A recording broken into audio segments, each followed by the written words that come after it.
The feedback from the microphone sliced through the silence of the ballroom like a knife. 200 of Connecticut's elite stood frozen, champagne glasses halfway to their lips, staring at the stage. My father, Richard, gripped my shoulder with a hand that felt more like a claw. He had just publicly demanded I sign a power of attorney to save the family legacy.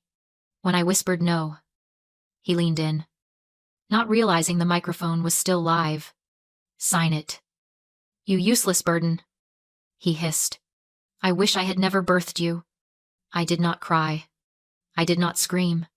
I just smiled, looked him in the eye, and said 3 words that would cost him everything. Consider me dead. Then I turned and walked out.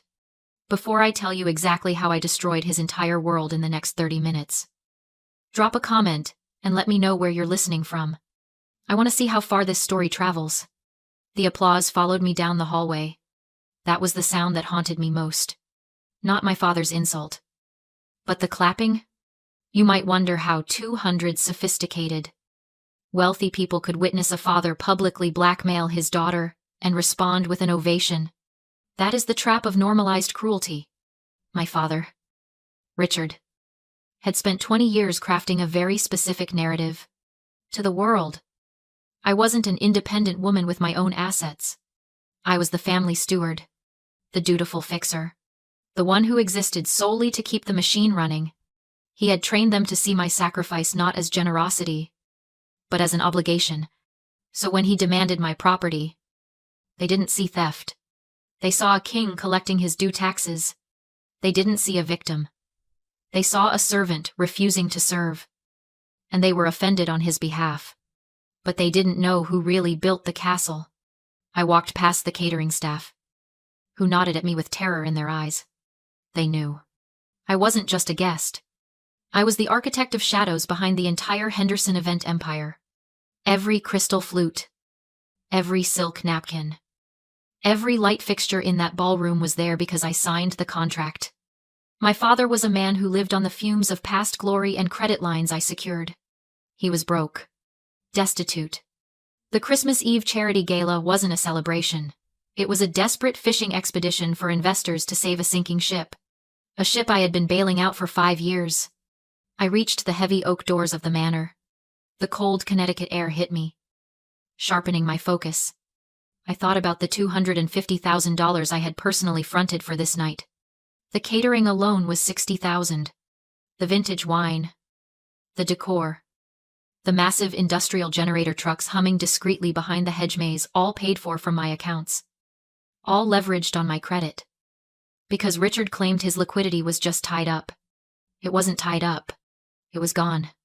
He had gambled it away on bad investments and vanity projects, leaving me to patch the holes in the hull. And tonight, instead of thanking me, he tried to steal the only lifeboat I had left, the deed to my grandmother's cottage. The one asset I had kept strictly in my name. I looked back at the house. It glowed with golden light. A beacon of warmth and wealth in the dark winter night. It was a beautiful illusion. And like all illusions, it required a constant supply of power to maintain. Power that I controlled. I reached into my purse and pulled out my car keys. My hand didn't shake. My heart didn't race. There is a strange, cold clarity that comes when you realize the people you love are actually parasites. You stop trying to feed them. You start figuring out how to fumigate. I opened the door to my sedan, the only modest thing I owned, and sat in the driver's seat. I didn't start the engine immediately. Instead, I opened my laptop. The screen glowed blue in the darkness. A sharp, clinical contrast to the warm yellow of the party. It was time to show Richard exactly what happens when the architect decides to pull the foundational pin.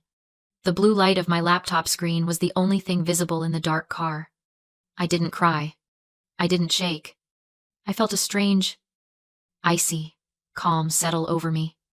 The kind of focus I used when managing $1 million logistics crisis. My father thought he had stripped me of my value when he took the microphone. He forgot that value isn't just about what you own. It's about what you control. And tonight, I controlled everything. I wasn't just the daughter he wished he hadn't born. I was the signatory on every vendor contract, the guarantor on every rental agreement, and the admin for every digital system running that party. He wanted me dead. Fine. Then the ghost was about to haunt the machine. I opened the command terminal for the event management software. It was a system I had customized myself to streamline the family business. I called it the Blackout Protocol. It wasn't designed for revenge. Originally, it was designed for risk management. A failsafe in case a client defaulted on payment. But Richard had just defaulted on the biggest debt of all fatherhood. Step 1. The power. The entire gala was running on massive industrial generators hidden behind the estate's east wing because Richard hadn't paid the utility bill in 3 months. And the grid had cut him off. I was the one paying the rental company. I opened the chat window with the site foreman. Authorization code, Lauren01. Terminate feed immediately. Breach of contract. The reply came back in seconds. Copy that. Shutting down in 2 minutes. Step 2. The feast. The catering company was the best in Connecticut. Led by a woman named Elena, who I had worked with for years. She knew Richard was a liability. She only took the gig because I personally guaranteed the funds. I sent her a direct text. He tried to seize my assets. The guarantee is void. Pack it up. Elena. Take the wine. Take the lobster. Take the plates. Leave nothing. I watched the 3 dots dance on the screen. Then, a simple reply. On it. Step 3. The narrative. Richard loved to control the story. He loved the spotlight. So I decided to give him one last moment to shine. The main ballroom had a massive LED wall behind the stage. Currently cycling through photos of Richard looking benevolent and wealthy. I accessed the media server remotely. I deleted the slideshow. In its place, I uploaded a single PDF file I had named The Legacy. It wasn't a sentimental montage. It was a dossier. Scans of the foreclosure notices he hid in his desk. The credit card statements showing he spent the company payroll on vintage watches. The loan documents where he forged my signature. And right in the center, in bold red text, total debt, $5 million. Status insolvent. I pressed enter. The upload bar raced across the screen. Green.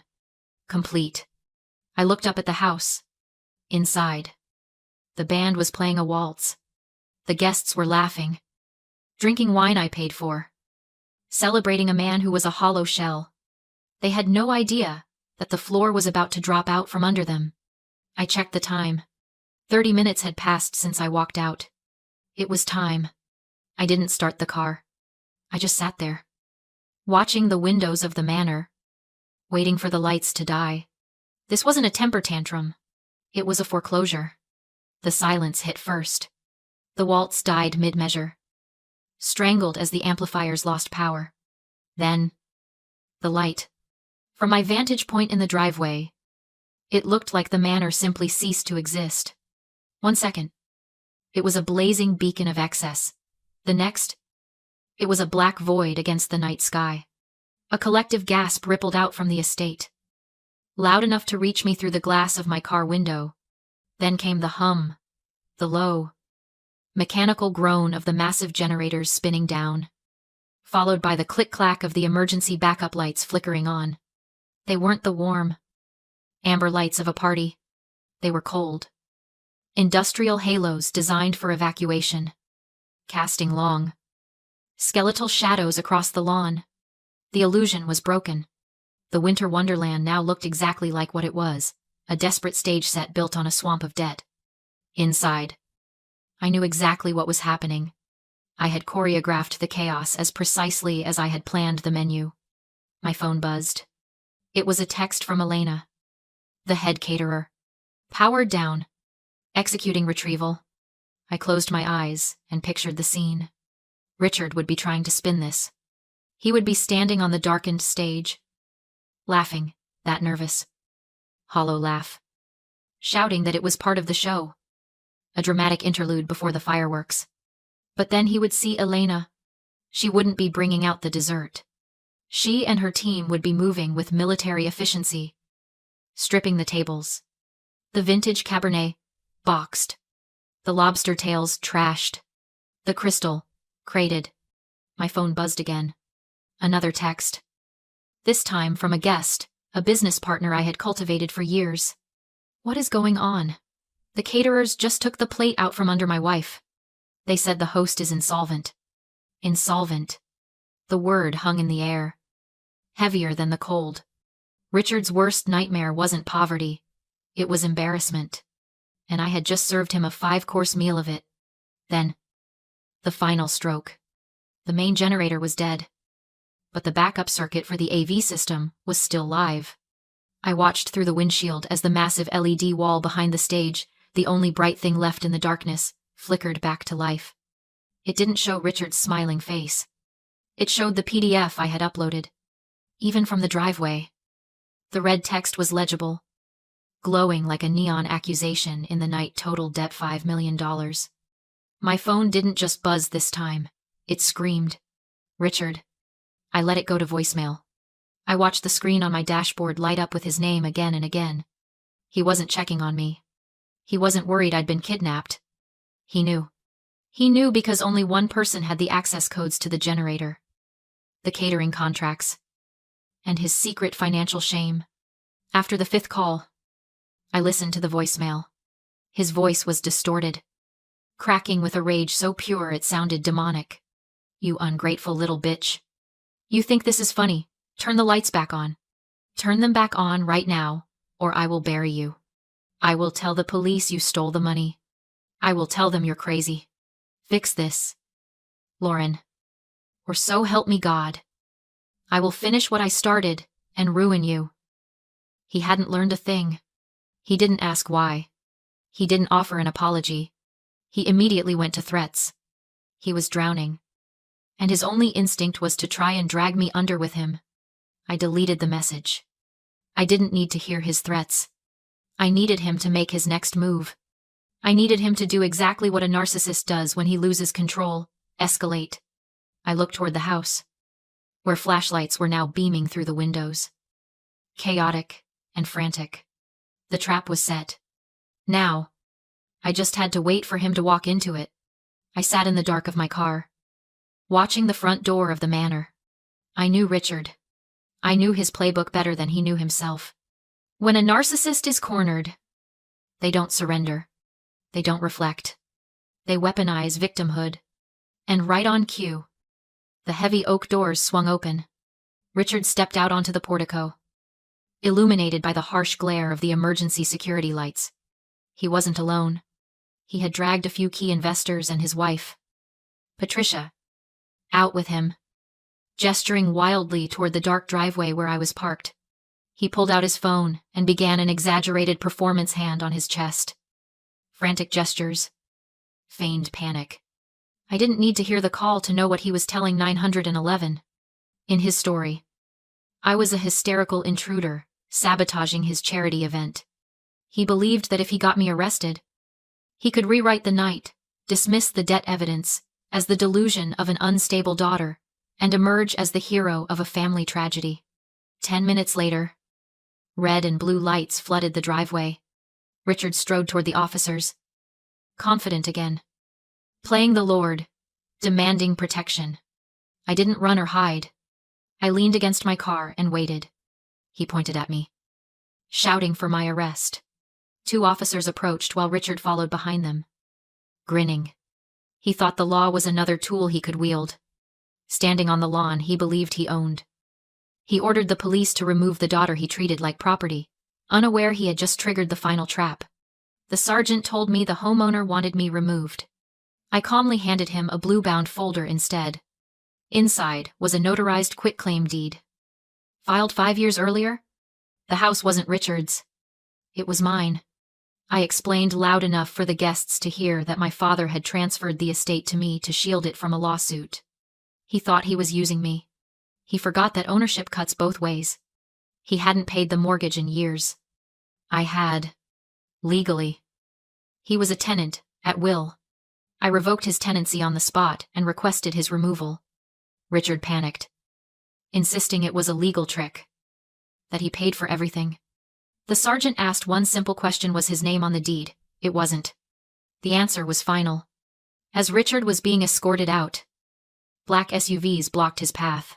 Federal agents stepped out. IRS criminal investigation. This wasn't a raid. It was a scheduled pickup. For 3 months, I had compiled a forensic audit: fraud, tax evasion, unauthorized credit lines. I had sent everything to federal authorities days earlier. The debts he dismissed weren't gossip. They were evidence. The handcuffs clicked shut. The sound ended everything he thought he controlled. The next morning, I sat in a quiet cafe, deleting voicemails, begging for help. Across from me, a property manager slid over a contract. The estate would become a wedding venue, profitable within months. I signed without hesitation. I didn't sell the house. I reclaimed it. I deleted the spreadsheet titled Family Obligations and walked into the winter air feeling lighter than I ever had. I didn't lose a family that night. I lost the weight that was drowning me. For the first time in my life, I wasn't surviving. I was free.